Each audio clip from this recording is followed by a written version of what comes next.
This podcast is sponsored by nobody. Hey dudes, welcome to Splat from the Past, the only 80s themed horror and sci-fi show where things can get totally radical.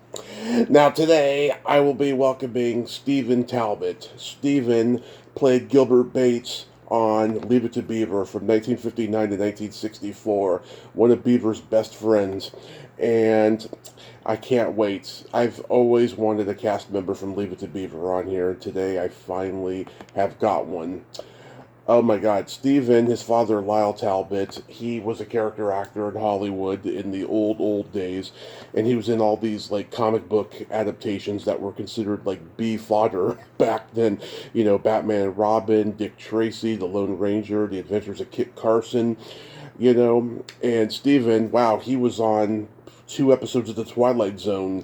He was on everything from M Squad to Wanted Dead or Alive to Mr. Novak, The Lucy Show, and then he got out of acting and became a journalist. And he used to work over at KQED, my local PBS affiliate in San Francisco. And I am so excited. This is going to be a great conversation today. You know, I love finding common ground with Bay Area people. You know, it's one of my favorite things to do on this podcast is to talk a little bit about Bay Area stuff and relate to each other in that way. And it's going to be an awesome interview.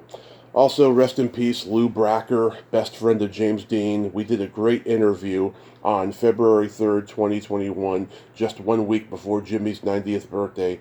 Go take a listen to that interview. It was fascinating. Also, happy birthday to the late, great Paul Rubens, a.k.a. Pee Wee Herman. Can't believe it's been a year already. The man, you know, began my love for comedy early on in my childhood. Happy birthday, Paul, and rest in peace. So many people loved you. So yeah, here is my interview with Stephen Talbot.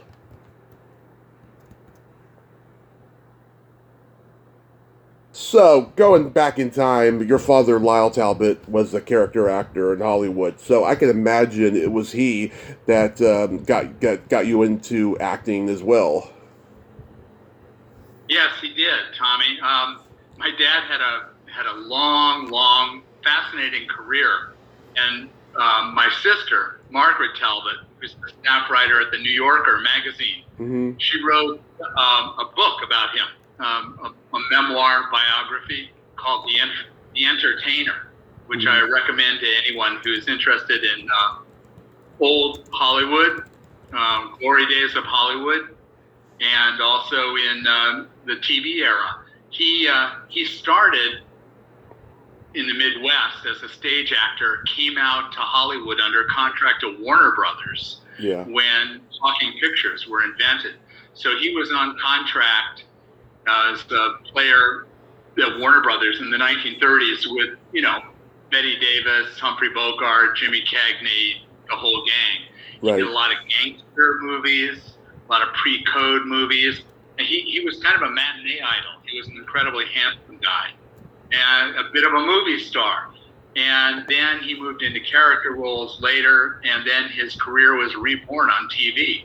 And when I was a kid growing up, he had a family late in life, 4 kids. He was like on everything on TV in the 50s and 60s. He was the next door neighbor on the Ozzie and Harriet show for years. Right.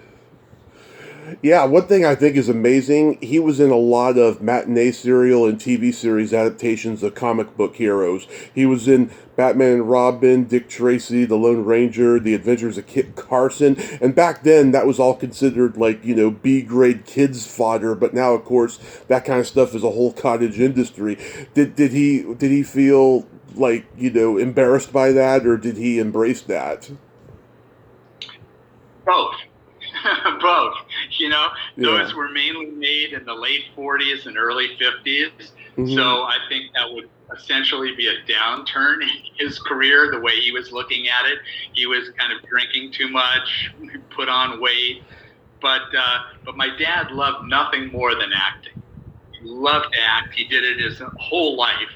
he ran away to join the circus, essentially, when he was a high school student in Omaha, Nebraska. Mm-hmm. And he never stopped acting, and he lived a really long life. He lived to the age of 94, had a great memory, and just loved entertaining people and loved being in show business. So he was never ashamed to be in a role. And he claimed when he was interviewed once by the LA Times that he had never turned down a role in his life. So he just wanted to keep busy and keep working. He was he was one of the founders of the Screen Actors Guild, and he was on the board of the Screen Actors Guild for a while. And he always fought for actors, getting their rights and getting their due. But he was the first Lex Luthor in the Superman serial. He was the first Superman villain, and he played it straight. He played Lex Luthor the way he would have played a gangster. He was not into making fun of those things. He always took it seriously, whatever the role was. Yeah, he certainly outlived a lot of his contemporaries, I can tell you. So he was Joe Randolph on Ozzie and Harriet. Were you ever on that set? I was on that set. My dad was proud to have kids because he got married. Well, he'd been married many times, as it turned out. Mm-hmm. Very briefly. He had lots of affairs. But he ended up marrying my mom when he was 46 and she was 20. And they stayed together her entire life.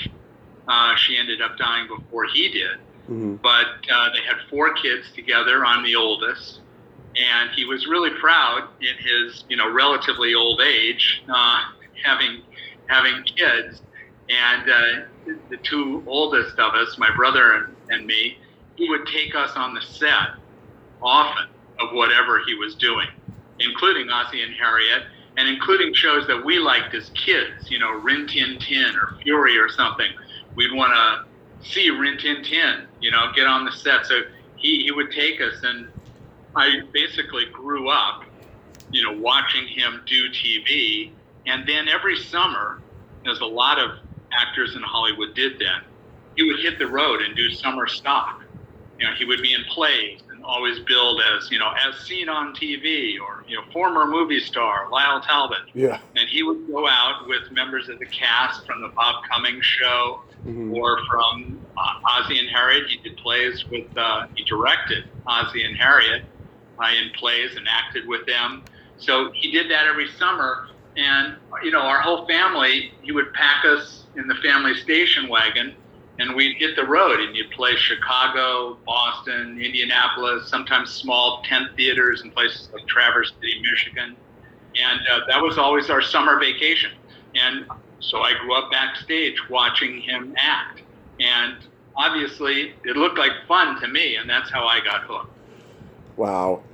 Yeah, I heard Harriet had a real mouth on her. She loved locker room talk. Did you ever witness that? No, I didn't. Actually, I never heard that. She was always very sweet, very gentle whenever I met her. I knew Ozzie. Of the 4 key family members, I knew Ricky, and of course he was a teenage idol. I liked his rock and roll singing on the show. It was always so weird. It was the straightest show on TV for sort of middle-aged adults. And then toward the end of the series, Ricky Nelson, rock and roll star, would come on and sing a rock song, which I look forward to seeing. And he and David were nice guys. I knew them. They became trapeze artists for a while, which is kind of wild. Ozzie, he was the ringmaster. He was the guy who ran that show. He was a very smart guy. He'd gone to college at Rutgers way back. He had a band. He had a big orchestra, one of those old big orchestras, and Harriet was the singer. So they went way back. And my dad, this is really funny, my dad, when he was in the theater and tent shows roaming the Midwest, when he was in his 20s, that was Harriet's life too. Her family was one of those theater troupe families in the Midwest, and they knew each other way back. Wow, that's amazing. Yeah, he also worked with Burns and Allen on their classic show. Did you ever spend time on that set? No, No, I was a little young for that. Although I once met George Burns, who was just a fabulous, amazing human being. Yeah, there were so many Hollywood connections. Connect these dots. George Burns, Gracie Allen, incredibly funny show. Yeah. The two were just great comedians, and my dad did some of those shows. And then, George Burns also was a producer, a very smart businessman. And there was a little boutique studio in Hollywood. And that studio was where Bob Cummings did the Bob Cummings Show, which was in reruns called Love That Bob. And he played this sort of playboy fashion photographer. Yeah. And my dad played his Air Force buddy on that show.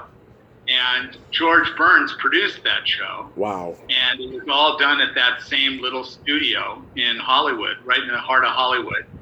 And that show was also where they did Ozzie and Harriet. Crazy. Years later, Francis Ford Coppola bought that studio. Wow. And then turned out a bunch of films that did not do so well, and he went bankrupt and lost it. But tiny little place where a lot of things happen. And one of my favorite photos of my dad is a picture of Bob Cummings, George Burns, and my dad hanging out. George Burns loved to smoke cigars, and so did my dad. Love it. So getting into your credits, you worked with Steve McQueen on Wanted Dead or Alive. Anything stand out about working with him? Yeah. He was intimidating. he was what he was, He was young. He was breaking into the business. He was kind of had that sullen James Dean, even a little tougher than James Dean persona. Yeah. Kept himself on the set. I remember that show because he was supposed to be a bounty hunter with a sawed-off shotgun on his hip. And he was, he wasn't mean or nasty or anything like that. I was a little kid, and he was sort of an intimidating, super cool guy. Yeah. I'll tell you a bizarre story about it later. He lived in Hollywood, and in the old days, especially, you used to bump into people on the street, who were actors or in the supermarket, Yeah. I lived in Studio City, grew up in Studio City, right off Coldwater and Ventura, and went to high school there. And you would see Steve McQueen at the mobile gas station, gassing up his motorcycle, Yeah. And honest to God, this is a true story. He lived on Mulholland, and he used to drive his motorcycle, race it around Mulholland, which is very curvy and on top of the Hollywood Hills. Mm-hmm. And one time in high school, with a friend of mine who was kind of a wild guy, he was the running back on our football team. Yeah. And he drove the Corvair, which Ralph Nader declared unsafe at any speed, right. The most unsafe car at the time in America. And my friend drove it kind of wildly. And we were one day in high school coming up one of the canyons over Mulholland and came to the stop sign, and racing through the stops was Steve McQueen on his motorcycle, and my friend almost hit him in the car. And no one was injured, no one was hit, but it was one of those, scary near misses. And we walked over to make sure he was okay. The motorcycle had run off the road, and I saw, oh my God, it's Steve McQueen. Right. And I was, it was like, I hope he doesn't recognize me. He was ridiculous. He wouldn't have recognized me. I was a high school kid. I hadn't seen him since I was a little boy. But I thought, thank God we didn't kill Steve McQueen. Then you do M Squad with Lee Marvin. I heard he developed a reputation later for drinking and being crazy on sets. Did you see any of that? I did not. Although many years later, I became friends with a guy who came from South Africa, who went to Yale University and was in a singing group, and they were hired to work on the Ed Sullivan Show to back up Lee Marvin singing. Yeah. And he's always told me a great story of how Lee Marvin was drunk as a skunk all through the rehearsals, and Ed Sullivan was flipping out, but he showed up straight for the live performance. Yeah. Was he like McQueen in that, he was very much the star? Yeah. I don't think I had much to do with him in that show, so I have vivid memories of Steve McQueen, not so much of Lee Marvin. Okay. Yeah, Alan Hale Jr. was on there long before Gilligan's Island. I heard he was a great guy. Yeah, he was one of those big friendly guys in Hollywood. Yeah. So when you got cast as Gilbert on Leave It To Beaver, was that because you were under contract at Review Studios? No, I was never under contract to anybody because my parents forbid it. For this reason, Mm-hmm. I mentioned that I grew up watching my dad act on stage and in TV shows, on location and on studios, and just, really got hooked. And when I was 9 years old, I was on the road with my family. We were in Chicago. My dad was doing a play, and he came home from the theater and said, "Hey, I ran into some guys. Chicago used to make a lot of what they called industrials, which were essentially commercials. They made films, training films for the Army during World War II. It was a big company called Wilding." And he said, "Hey, they're doing a film." My dad had done much of these for them. And he said, they need a kid. They need a kid about 9 years old. And he just mentioned this. I said, "Wait a minute, you're kidding. I want to do that." And my parents said, no, it's not going to happen. And I just, badgered them, and they finally gave in. And so that summer, 1958, that summer, I did this. Essentially, it was a commercial, but it was done as like a little movie. Yeah. And we filmed it in Chicago, and we went up to Wisconsin and filmed it on a lake. It was called Admiral and an Outboard, and it was about trying to sell families on buying motorboats. And the really memorable thing about that for me was, in addition to having the time of my life, was that my older sister in that family was a 16-year-old girl whose name was Pepe Wanzo at the time. She was a model from Chicago, and she turned into the actress Pamela Tiffin, who was a big star in the early 60s. She was in a wonderful comedy, Billy Wilder comedy 1, 2, 3. She was in Harper with Paul Newman. Anyway, she was gorgeous and wonderful. So that was a great experience. And I came back to LA, and there was some talk of turning that into a series or a TV show. And at that point, my parents said, "Okay, look, if you really want to act, you can act. We'll get you a good stand-up agent, and you can act, but you always have to stay in school, in a regular school." And they were very big on education. So that was the deal. And so I could act as much as I wanted, and I would just, get out of school for the days I was acting. But they would never let me sign a contract with a studio where I would have to be there all the time and go to school on a studio set, which is what Jerry Mathers and Tony Dow and the others who were in Leave It To Beaver all the time, that's what they did. I met Jerry last year at a Comic-Con. He was a very quiet guy. Was he a quiet kid? Fairly quiet. I think Jerry's gotten quieter in his old age. He was fun. Jerry, we worked together so much on that series over, for me, 5 years. We became good friends. He was the main guy I worked with on that show. He's the main person I remember. And we were friends. And his mother was always very, very nice. I liked her. She and my mom, who was my guardian on the set, the two of them got along famously. And, Jerry and I go over and spend the night at his house. We went to parties together later after the series ended. Mm-hmm. He was a really nice guy. But yeah, he was not a loud person at all. He was not full of himself. Mm-hmm. Didn't have a huge, big ego. Yeah, I never got to meet Tony, but I've heard he was a good guy as well. Remember, in the early 70s, there were those rumors that Jerry and Tony died in Vietnam, and then there was a rumor that Ken Osmond was Alice Cooper, which of course is not true.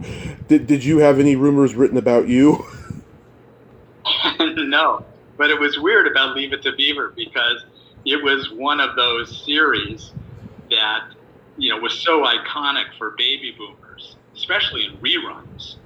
And it became the source of many urban rumors and urban legends, which I always found kind of strange and weird. Yeah. But no, I never had about one. Gilbert wasn't big enough probably for his own urban legend. But I'll tell you the thing about, well, first of all, let me just say that Tony Dow was just a wonderful guy. Yeah. And there were sort of, on that series, there were sort of two sets of kids. There was Wally, set of friends, Lumpy and Eddie, of course, the most famous character on the series, outside of the main Beaver family. And then there were the younger guys like me, all clustered around the Beaver, Jerry Mather. And we didn't really interact all that much. There were some great memorable episodes when we did, but we were pretty much among ourselves. So, Larry Mondello, Whitey, Richard, and Jerry, those were the guys that I worked with a lot, mainly Jerry. But Tony, I gotta say, was always really friendly to the younger kids on the set. He did not have a big ego either. He was this handsome guy. He was an athlete. He was smart. He played the role of sort of the ideal older brother. Yeah. But he was kind of like that in life. Low-key, friendly, really nice guy. I always respected him. And I stayed in touch with Tony over the years. And, we shared a lot of feelings about the series itself, and shared some liberal politics, and nice. He ended up becoming a sculptor and living in Topanga Canyon in LA. And he was a really, really interesting guy. I really liked Tony a lot. Yeah, somebody DM'd me yesterday and asked me if you were the same Steve Talbot who was in Brian De Palma's Carrie, who races John Travolta at the stoplight, and I said, no, it's not him. No, not that guy. But I'll tell you about the rumors, since you brought that up. Yeah. The rumor that Jerry died in Vietnam, and that was the rumor, not about Tony, it was about Jerry. Yeah. That I heard that. I was told that. I was in college when that happened. I was told that, and I believed it. I thought it was true. And until I found out it was false, I was really, really upset. And I actually wrote a piece about this a while ago that was published by KQED, the TV station, PBS station in San Francisco. Yep, I know it all too well. You know it. Yep. So on their website, I wrote a piece for them about Jerry and that rumor. I mean, Jerry had not even gone to Vietnam. He did some military service, but he always was in the United States. But that rumor got started, and it was, when you think of it, kind of sociologically, it's a pretty interesting rumor, because here was this guy who was like all-American, sort of Tom Sawyer-ish kind of character for the baby boomer generation. And what was everybody in the baby boomer, men, boys, worried about at the time? Vietnam, going to Vietnam.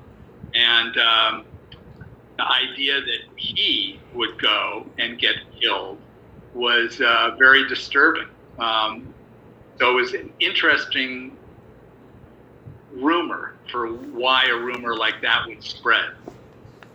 Yeah, it's very interesting. In that first episode Gilbert is in, he lies about his dad. He says his dad was, an astronaut, and that he's friends with Burt Lancaster. I'm sure growing up in LA, you knew guys like that whose parents weren't in the business, and they probably made up lies like that. Oh, yeah. Hollywood is based on hyperbole, if nothing else. Yeah. It's funny, the role, and so, I started acting and I was doing a lot of shows. The first couple of shows I did were Westerns at Warner Brothers. Westerns were really big on TV in those days, late 50s, early 60s. Then a show called Lawman and Sugarfoot. We've already talked about Wanted Dead or Alive with Steve McQueen. Yeah. So when I got the call to do this show on Leave It To Beaver, I don't think I'd even seen the TV series. It had been on for about a year, and I went in and I thought it was a one-off. Like most shows that I did, I would guest star on a lot of different shows. So I went in and played the role, and it was sort of fun to play because Gilbert was sort of obnoxious and a jerk, and kind of fun to play those roles. And I thought that was it. But the writers and producers of Leave It To Beaver decided to turn Gilbert into an ongoing character. So that became, of all the acting I did, and I was a really busy kid actor, of all the acting I did, that was the only character that I played in an ongoing series. Yeah, that's awesome that you got to be part of an iconic show like that. Sue Randall, who played Miss Landers, was so beautiful. I'm sure all the boys really crushed on her. Yes, she was popular. Yeah, I love that episode where you're all up in the tree watching her having dinner at Beaver's house, and you're on the phone like, Miss Landers is at Beaver's house, and she has toes. That's a great episode. That's one of my favorites. And there's a wonderful picture of Whitey, Larry, and me up in the tree, which incidentally was indoors on a studio set. Mm-hmm. Yeah, what are your other favorite episodes? I've got quite a few. For a long time, Tommy, I loved acting when I was a kid. As I've told you, I begged my parents to let me do it, and they finally caved in and agreed with some definite rules. But when I stopped acting, when I was almost 15, I stopped acting because I wanted to really focus on high school and sports. I was really very into football, and I was very into my friends and classes in high school. So that's when I stopped, and I did school plays. I still liked acting to do that. But after that, I never acted again, and I never had any regrets about it. It was one of those things I really enjoyed as a kid, and then, that was that. I wanted to move on. I did not want to act as an adult. I admire actors, and I love good TV and good movies and good theater. I have friends who are actors, but I just didn't want to do it myself. I ended up becoming a journalist and a documentary filmmaker. Right. So I like being around cameras, and I've always been fascinated by the media, but I just didn't want to act again. And so in that sense, I've had at least two totally almost separate lives. One as a kid actor and one as an adult journalist and documentary filmmaker, almost exclusively for public TV. But there was a long stretch when I was establishing myself as a producer for shows like Frontline, other series on PBS, that I did not want to talk about having been a kid actor because it was just too weird. When I was breaking into being a reporter on TV at KQED in San Francisco, I was in my 30s, And that's when they did revive what they call the new Leave It To Beaver series. Oh, yeah. And they asked me to be part of that. They wanted everyone from the old cast who was still alive to be in the show. And I thought, well, hey, more power to them. That's fine. My dad even did an episode of that show. Right. In his old age. But, there was no way I was going to do it because I was on TV being an investigative reporter. So, I didn't want people, and it would happen that people would call up the station and go, wait a minute, isn't that guy Gilbert from Leave It To Beaver? So, that was just a mismatch. So I politely declined not to be in that series. Mm-hmm. And to pursue my life as an adult. Yeah, you didn't want your cover blown. Exactly. But now I'm an old guy. I still make documentaries sometime, every now and then. Just did a big one for the PBS series American Experience last year called The Movement and the Madman, about the anti-war movement and Nixon in 1969. Right. So I consult and senior produce other documentaries for friends. So I'm still active and I'm still busy, but I'm at the age now where, I am beginning to look back and remember fondly the work I did as a kid, because as I say, I really, really enjoyed acting as a boy. Yeah, you did 2 episodes of the Twilight Zone, one with Dean Jagger, and the classic one, and some people brought it up to me the other day, was the one where the old man turns into a bat and everything, with Susan Gordon and Nancy Culp. Anything stand out about that episode? It's a very disturbing episode. Yeah, well, I'll tell you, first of all, the Twilight Zone was my favorite TV series when I was a kid. And so being on 2 episodes of Twilight Zone was like a total thrill for me. I couldn't get any better. And I got to meet Rod Serling, who I admired tremendously, and was everything you would expect him to be, a very serious, incredibly creative guy, and, someone you could talk to. So it was an absolute thrill to meet him. Dean Jagger, who you mentioned in that episode, Static, he was an actor I worked with several times, and he was terrific.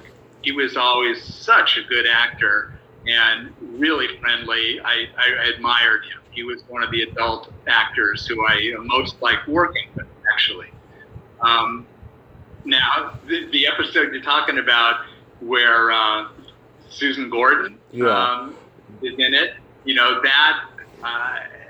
I'm in the beginning of that episode. There's an extended setup. I'm actually a kid playing an umpire at a kid's baseball game, pickup baseball game, and then we start playing a space monster Martian game, and we come across an actual space monster.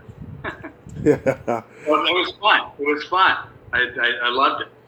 Johnny Iman, who I've interviewed, was also one of the kids in that. And, Susan Gordon, her dad, of course, was Burt Gordon, one of the kings of creature feature movies. Was he on set? I don't remember. I don't remember him. I remember her quite well, but I don't remember. I remember filming it outdoors on a hot LA day. And, they used to, well, they still use them, to light outdoor settings. They use reflectors, which are, basically these big sort of mirrors that bounce the sun into your face. And I remember that being hot, very hot. Sometimes those lights would really get you. And you were on the Lucy show. I've heard, Lucy didn't suffer fools and she took comedy very seriously. Did you find that to be so? Yes. That was the very last show that I did. That was the last professional acting I did. And because I was in that episode, I missed, I can't remember whether it was a JV football practice or an actual game. And I came back, and my coach, who was also my English teacher, a guy I really admired, took me aside not in a threatening way or angry way, but just took me aside and said, look, and this was my sophomore year in high school, because you're now first string on a football team, and we need everybody, and you got to make a decision. Are you going to act, or are you going to play football? Mm-hmm. And for me, that was a really easy decision at that age. I said, I want to play football. So that was the last episode of anything I ever made. But working with Lucy was, amazing. She was Lucy. But you always knew you were working anytime you were around her with a comic genius. My dad worked with her many times on many shows. Yeah. Yeah, so they knew each other. There were some amazing people in that one particular episode. Jackie Coogan, the great actor who is a kid who, and he was a friend of my dad's. He had worked with Charlie Chaplin and been a big star as a boy, and parents had ripped off all the money he had earned, and so they ended up passing the law that's still known in California as the Coogan law to protect kid actors. So money legally has to be put aside for them. Their guardians or parents can't steal it all. Yeah. But Lucy was, as you said, on the one hand, she was fascinating because on the one hand, she was this wild, slapstick comedian, very physical comedian, with her red hair. But she was tough. She was a tough businesswoman, smart, and she ran a company and did very well financially. She and Desi, and then she on her own, were smart Hollywood business people. Very smart, yeah. What position did you play in football?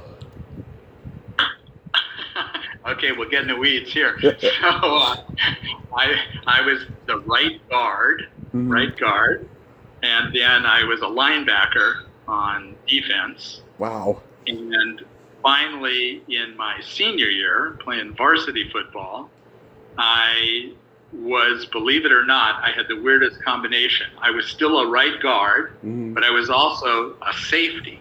Nice. Well, I was a strange-looking safety because I had the helmet of a lineman. I know they gave me a safety one time in practice. I was like, "What the hell am I doing? I'm too big for this position," because I was a left guard. So. Oh yeah. Yeah. Trade. Yeah. All right. Where's the guard? Well, I'm so old that our offense was based on the Green Bay Packers. Yeah. Who were the team in the '60s, and they did a lot of sweeps, and they would pull the guards, and you would lead the halfback, fullback behind you, running around the end. So as guard, you have to do a lot of running. Yeah. I'm a 49er kid, thick and through. They won when I was a baby, the Super Bowl, but then they've lost twice in it since I've been in adulthood, but I don't care. I love the 49ers. Yeah, well, me too. I loved football as a kid. I kind of lost interest for a period, and then, living in San Francisco when the 49ers, Joe Montana, Dwight Clark, Ronnie Lott, the whole crew. Jerry Rice. Yeah. Jerry Rice. God love him. Jerry Rice. Wow. What a player. Yeah. My son and I were hardcore San Francisco 49er fans, especially all through the 80s and into the 90s when they were the dynasty. Yeah. God, I know what happened. Yeah. So did you move to San Francisco because of the KQED job, or were you already there? I was already here. Short story is, born and raised in Los Angeles, loved growing up there, but wanted to go away for college, sort of be on my own and have a new experience. I traveled the country with my dad, so I in summers, so I'd been to almost every state in the United States, but I wanted to be on my own. So I went to college in Connecticut, a school called Wesleyan, liberal arts school. Loved being there. Majored in English and started making documentary films. They had a very small documentary film program that became a big thing there, but I was one of the first people to make a documentary film at that school. So that's where I got started. And then I lived and worked in New York after I got out of college, and I decided finally that I wanted to come back to California. But again, I sort of wanted to stay on my own, try something different. So instead of moving back to LA, I moved to Northern California. And I lived in Berkeley for quite a while. And then in 1978, I met the woman who is now and has been my wife forever. And she lived in San Francisco. And so I moved to San Francisco, and I've been here ever since. Yeah, probably your most acclaimed and well-known documentary early on was The Case of Dashiell Hammett, which won Peabody Awards. Is that one of the ones that you're the most proud of to this day? Yes. I did two documentaries. The very first documentary I did at KQED was an investigation of, believe it or not, nuclear weapons accidents. And the Pentagon calls those accidents broken arrows. So my film was called Broken Arrow, and it was some heavy lifting, a lot of investigating, and it did very, very well. Won a lot of awards. It won a Peabody, and that sort of established my career. That film, that was 1980, and then I always, in addition to loving reporting and investigative reporting and politics, I've also always loved writers and admired novelists and writers. And one of my favorites was Dashiell Hammett, because he was, of course, from San Francisco, and he, in his main part of his writing career, and he was a guy who I'd read The Maltese Falcon, I'd seen the movie, the Thin Men movies. You know, he was kind of a literary hero of mine. So I talked the station, KQED, into letting me take a break from my investigative reporting and do a biography of him. And that was also an incredibly successful film. I was very lucky, and I actually hired my dad to be the voice of Dashiell Hammett in that documentary, and that was the very first time that he and I had actually ever worked together. So when that film won a Peabody, it was fantastic. My wife and young baby daughter and I went off with my dad to New York to get that award, and that was a great moment for my dad and me. Yeah, and Wim Wenders, at that time, he was making that very misguided Francis Coppola movie about Hammett, which I think Freddie Forrest did a good job, but the movie had production problems. It needs to be remade. I totally agree with you. I think Frederick Forrest was terrific. He was a good Hammett. And Wim Wenders, terrific guy, a very nice guy. But that film was snake bit. I got from Coppola clips from that film to use in my PBS documentary about Dashiell Hammett. We used a lot of clips from the movies that have been based on Hammett's work. But we used some clips, and they were good-looking clips. But that film was a mess and didn't really go anywhere. Yeah, it's a shame. Do you like the way that documentaries have evolved? How so, Tommy? Well, okay, I'm a big critic on this, on the documentaries I see nowadays. It seems like, the story starts in the middle now, like from the moment that the documentary starts. There's those cheesy animated reenactments, that Robert Evans got away with in his documentary, The Kid Stays in the Picture. And, it seems like it's all just, rehash of facts that we can find on the internet that we're seeing. We're not seeing anything new pertaining to the subject. It's like it's a weird time for documentaries these days. Well, that's interesting to hear from you. I would agree with a lot of that. I think that's true. I mean, I made almost 50 documentaries in my life. Mm-hmm. Almost all of them were made for television, so they were not theatrical release documentaries. They were for TV. Right. And I like doing that because I never owned them. I was always working for someone who had hired me to make them. But I had a lot of freedom in public TV to pick and choose what kind of films I wanted to make. Mm-hmm. And they had big audiences because, especially in those days, when I was mainly making these in the 80s and 90s, and first 10 years of this century, people watched TV. So people would actually, a lot of people would see your film, and newspapers would write about it, and you get a lot of feedback. But I worked, within a system of public television, and certainly when I got to Frontline, within, and that's still kind of the premier documentary series on public TV. But, you had to play by very definite rules, journalistic rules. And in a sense, those were sort of more classic documentary. And that's me. That's the kind of film that I've made throughout my life. Yeah. Did you ever have aspirations, though, to make a theatrical documentary, or did you know you were always going to stick to TV documentaries?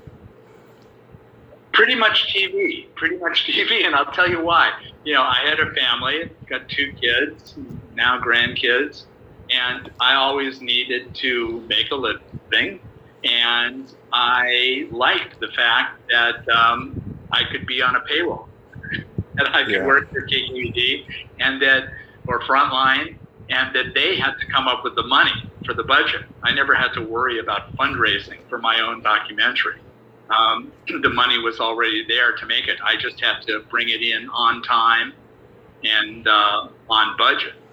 But aside from that, I had enormous editorial and artistic and creative freedom to do what I wanted to do. So I was happy to do that. I admire people who've made big theatrical documentaries that have been very successful and influenced a lot of people, but I was never drawn to that myself. I totally get it. So what's next for Stephen Talbot? What do you got going on these days? Well, I'll tell you, I am working still on distribution of this film, The Movement and the Madman, that I made for PBS, the American Experience series. It ran last year. They'll probably rerun it next year because it's the 50th anniversary of the end of the Vietnam War. So there'll probably be quite a few films brought back and new ones made for that 50th anniversary. I hardly believe it was 50 years ago, but it was. That film is Movement and the Madman. Anyone can watch that on Amazon. It's on Amazon Prime, and it's on the library service Canopy. So it's out there streaming, and PBS Passport also, so people can watch it streaming. But it's being sold around the world by PBS, so it's showing up in France and England and Australia, and it's going to be shown in Vietnam at some point. So I'm still very involved in helping to publicize that film and distribute it. And I'm trying to develop a new history project, sort of a crime and politics film, true story about LA in the 1930s, sort of a classic film noir. Nice. But for real, it's a true story. So that's what I'm working on right now.